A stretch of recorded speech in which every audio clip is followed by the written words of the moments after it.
Most beginner gardeners have seedlings that look like this, but they want seedlings that look like this. So how do you get there? Well, it turns out there are 5 specific mistakes that almost everyone makes when they have suboptimal seedlings. So we're gonna go over those in this video, and by the end of it, you will have a foolproof system from going from seed to beautiful seedling to amazing harvest. In this magic tote, I have a magic soil. And in fact, it's a seed starting mix, but do you need a seed starting mix? My answer would actually be yes. It doesn't mean you need to buy one, but it means you need to create an adequate seed starting mix. If you do not do this, and we've tested this by testing 8 to 10 different mixes, including bare potting soil or just native dirt, you will not get good results. The best results we've ever had in our gardens is using a mix, whether it's DIY or purchased, that satisfies these requirements. It needs to be light, not a lot of heavy particles. Look at how sort of fluffy and light this mixture is right here. It needs to be water retentive, but it can't hold on to too much water. If it holds on to too much,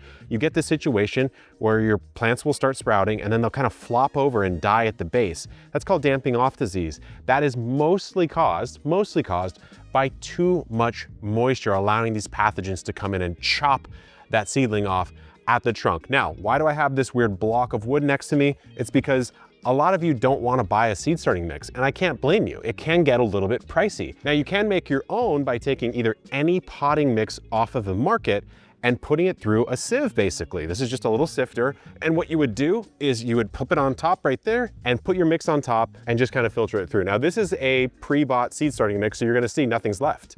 And this is almost a good test. There is absolutely nothing left on top. If I was to take some of my native soil here, and yes, there is a little bit of mulch, and just kind of put this through, this is honestly what you would see in a lot of store-bought potting mixes, raised bed mixes, or even what you get out of your garden. And this is what's going to prevent your seedlings from growing for 2 reasons. Number 1, you're going to have little pockets of air where when that root starts to sprout, it has nothing to attach to because there's these big chunks that's in the way. Number 2, it's simply not enough nutrition. When you contrast that with a mixture like this, we like putting a little bit of worm castings in our seed starting mix. A lot of the ones you buy off the street, so to say, they can be basically inert. There's no nutrition within them.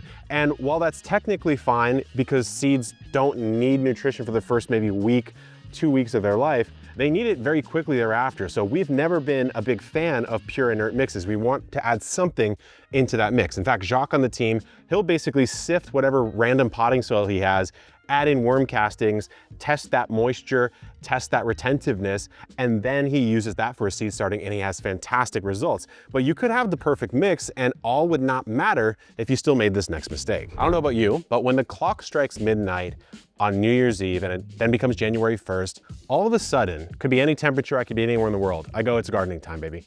I need to start growing. I need to get my seeds in the ground. And this is where a mistake can happen for a lot of beginners.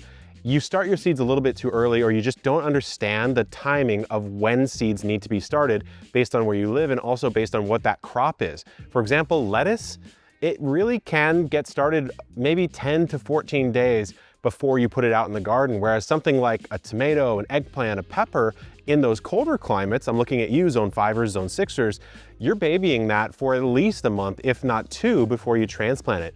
Maybe because the crop actually needs more time to mature, but also because you have a frost date that's a little bit variable and you don't want to put it out and have it just immediately get killed by the frost. And this is where planning really comes into play. And everyone has their own way of planning, but we have a way we think you're really gonna love. And it's our Epic Garden Planner. We've showed it a couple times here on the channel. We're very proud of it. It's based on the Grow Veg Planner, which we acquired last year, including the Grow Veg YouTube channel. So whenever you see Ben on YouTube, say hi from Kevin over at Epic Gardening across the pond. We are now brothers in gardening, country to country. But that being said, our Epic Garden Planner helps you do all of this automatically. You put in where you live, it knows your growing zone, it knows your frost dates. You put in the crops that you want to grow, every single one of them, it will tell you exactly when to start them, when to transplant them, and when to harvest them. So it will solve the timing issue for you, which I know for beginner gardeners is the #1 problem. It's what do I grow at all? And then when do I grow it? And when I zoom back to baby Kevin 13, 14 years ago when I started gardening, I didn't know that tomatoes were a summer crop and spinach was a colder season crop? Why would I know that? I didn't grow up with that knowledge in my head. So I highly encourage you to check out the planner. And while you're there, check out the greenhouse membership. We just launched this. I'm very proud of it. We've been putting a lot of time and effort into this to make it the coolest program for gardeners out there. You get some pretty crazy benefits. You get 10% off our entire store, even inclusive of sales. You get free shipping and free returns, even if you only need 1 pack of seed. You get 5 seeds sent to you the second you sign up with a little welcome swag. You'll get live advice from trained horticulturists on demand. So if you have a problem, you can send them a photo. They will send you an answer. Of course, you get access to the Epic Garden Planner as part of the greenhouse.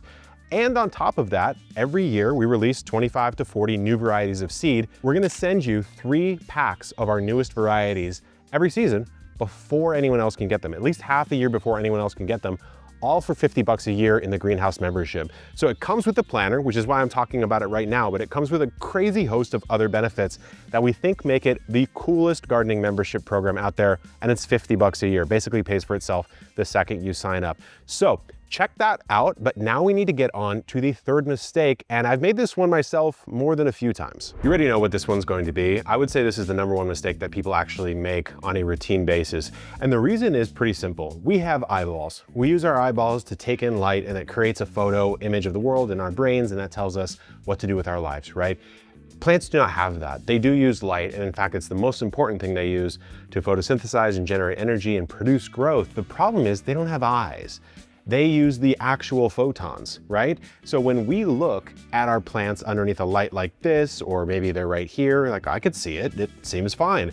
The truth is that when you're starting seeds, specifically indoors, the light output from most lights is just nowhere near adequate, and especially the higher you raise this up. There's something called the inverse square law that states that if I was to move this twice as far away, it's actually the square of the distance is how much the light fall off is. So I've moved this twice away. This is 1/4 as powerful, not 1/2 as powerful. So you really need to cram your seedlings as close to the light source as possible for 12 to 16 hours a day. Some of them can even take 24, but I think 16 is a good way to start. Use a timed light, use a system that is actually rated for plants. You can use a T5 shop light if you want to, but you really want to nail this, because what you'll see is you'll see them stretch. You'll kind of reach out for the light. You've probably seen this with your houseplants in the past. Hopefully you haven't seen it with your seedlings, but if you have, that's what's going on. You'll see, instead of having a nice kind of firm base like this and a lot of new growth emanating relatively close to the soil surface, it'll stretch, it'll look very thin and spindly. It's called etiolation. Basically, it's the plant saying, if you're not gonna give me enough light, I'm gonna grow closer to the light so I can get it. What that does is it solves the short-term problem of not having enough light, but it actually eventually ends up killing the plant when you transplant it out, because it's very, very weak. Even a little wind could crack that stem. So you wanna put this super close. A good rule of thumb is 2 to 3 inches from the canopy or the highest leaf. You'll know if you put it too close if you see some wilting or browning, but even that is better than not giving the plant enough light, which is by far every new seed starter's biggest mistake. Okay, this next one is one that it's still a serious mistake, but there's just a touch more leeway than some of the other ones, but it's seed depth and also soil temp or germination temperature. That's probably the more key mistake. A lot of people, and I've got 2 examples here. These are some pea seeds, and these are some sweet pepper seeds. So obviously very different plants. The pea is massive. These seeds are in fact what you eat when you eat the pea. You can see them, they're absolutely huge. We all know what peas look like. Of course, pepper seeds are much, much smaller. So as far as depth, a good rule of thumb is read your seed packet, of course. On the back of our botanical interest packets, it will say 1 inch for peas, and over here it will say 1/4 inch for peppers. But if you need a quick rule of thumb, plant the seed twice as deep as it is wide. So if this is 1/8 of an inch seed, you would plant it 1/4 of an inch deep. If this is about 1/2 or 1/4 of an inch seed, you would plant this about 1 inch deep. Now, the bigger the seed, I would say the more leeway there is on the depth. Why? Because the plant itself has more vigor and more energy. This pea shoot, if I planted it 2 inches deep, would it do as well? No. Would it still come up? Probably yes. If I planted a pepper 2 inches deep, it's probably not coming up. And some plants even, this is why it's important to read the back of that seed packet, they need light to germinate. It's very few and far between, but some of them do, and you almost scatter sow them on the surface. So the depth is very much connected to the size of the seed itself. Smaller, closer to the surface, bigger, you can get away with planting it a little bit deeper. But that's not even the biggest mistake in this set of issues that you can run into. It's really the temperature. Right here is a chart that you can reference as I'm talking about this, but for example, it will take 14 days for a tomato seed to germinate at about 60 Fahrenheit, whereas it will take about 6 days for it to germinate at 77 Fahrenheit. As a good rule of thumb, most seeds need to be above about 70 Fahrenheit to start germinating well. Again, you can get away with it, but if you're thinking, oh, I'm gonna get my pepper started, my tomato started, my summer crop started, and you're throwing them in a cold garage in February, yeah, maybe they will still sprout, but it's gonna take a lot longer, which puts you behind on the season, going to our timing mistake that people can make. And also, it's more likely that that plant is going to get issues. The longer it's in that setup, it might rot out, it might get damping off disease, something might come over and snack on it. It's just not going to be as vigorous. If you think about what it would do in the natural world, that tomato seed is going to germinate when that temperature is appropriate, right? So when it's nice and warm, it's gonna shoot right up. You wanna lock that down, which is why it's very important underneath this to put a heat mat on or make sure you're germinating in a warm area where the soil temps in these little cells here are at or above 70 Fahrenheit. If you do that, your germination rates will go way up and you won't have to do anything else. Next up in this comedy of seed starting errors is any sort of watering problem, but with seedlings, most people go wrong with overwatering them. So take this tray right here. It's full of our Epic 6-cell trays. Now, whatever method you use to start, whether it's DIY, whether you have some of our tray system, someone else's tray system, it doesn't really matter. What really matters is you do not allow the top, especially before the seed has sprouted, to crust and dry over. You really don't want that. Of course, there's no moisture there. That seed is either gonna germinate, false start, and die off, or it's just not even gonna germinate in the first place. But let's say you've gotten it to this phase where you've got some nice, healthy looking seedlings. How do you keep them appropriately watered without kind of splashing water all over the top? It's not the end of the world. You definitely could water that way, and a lot of people do. But what we have found for home gardeners is bottom watering tends to be more effective, a little bit more safe. Why? Because it pulls that water up from the bottom. It doesn't allow any sort of dispersion of the water up top, and it just makes sure that it stays nice and moist and you don't overwater. The way to do it is, of course, to have any sort of seed cell with an open bottom. That's the key. And then you just water the bottom of the tray, put it back down. It will wick that water up through the tray, which is why we love our 6-cell trays. It's why we designed this entire system. In fact, every single one of our trays has this bottom, because look what you can do. Not only is there a nice healthy amount of surface area for the water to hit the soil and thus wick upwards, but when it does come time to transplant, it's very easy to pop it out without damaging any of that root structure. This one's not quite ready to transplant yet, but you get the picture. So overwatering is more the problem. Now, another way that you can control water when they haven't sprouted yet, when they're like maybe just about to, is you can put humidity domes on top. What that will do is it will keep that moisture locked in the soil for a little bit longer, so you don't have to come by every single day and water, waiting for those seeds to sprout, which can disrupt where those seeds are in the actual trays themselves. Like imagine if you were surface sowing some poppies or something like that, and you came in with a hose, you might actually make that seed go all over the place, right? So throwing a humidity dome on top really helps. The thing you want to avoid most with seeds and water is that situation where these get waterlogged. They start to go what's called anaerobic, lack of oxygen. The soil wants a little bit of oxygen in there. Roots need the oxygen, and you end up getting rot or poor growth. Okay, this mistake is a bit odd. I will admit, the first time I heard about it, I was like, does that really make sense? And then of course I tried it and I got better seedling results. So it's definitely something that works. What I'm talking about is applying stress to your plant. Think about if I'm hitting the gym, I'm trying to build these big boulder biceps. I'm not doing that by babying them. I need to stress those tissues. I need to create little micro tears, eat my protein, it fills them in with some more muscle, and then I'm stronger, right? Something like that. I'm a plant guy, I'm not a muscles guy.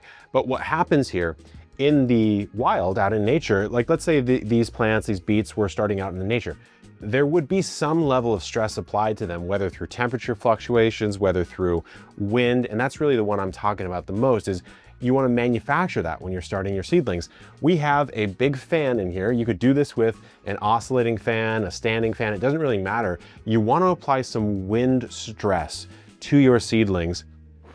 Why? Because as you do that, the plant is going to adapt in a process called thigmomorphogenesis and build stronger, sturdier stems and systems so that when it transplants out, it's hardier and it's ready to actually tackle the environment that you're going to go put it in, AKA the real world, the actual garden.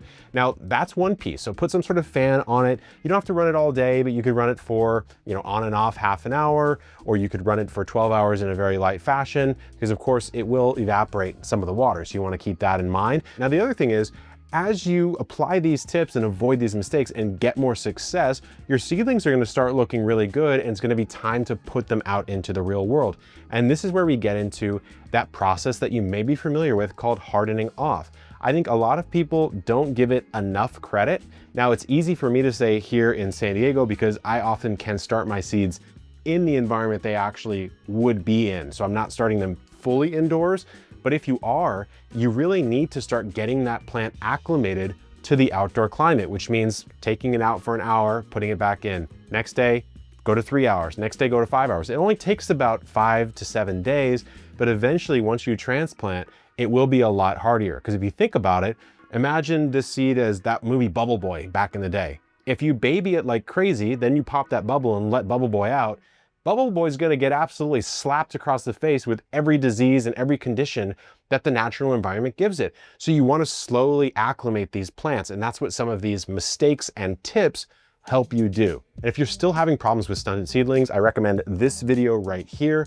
And I also recommend checking out our greenhouse membership. Like I mentioned, 50 bucks a year basically pays for itself the second you join. You get free seeds, free shipping and returns, 10% off, and a whole host of other benefits, not to mention the garden planner that helps you know when to actually start your seeds.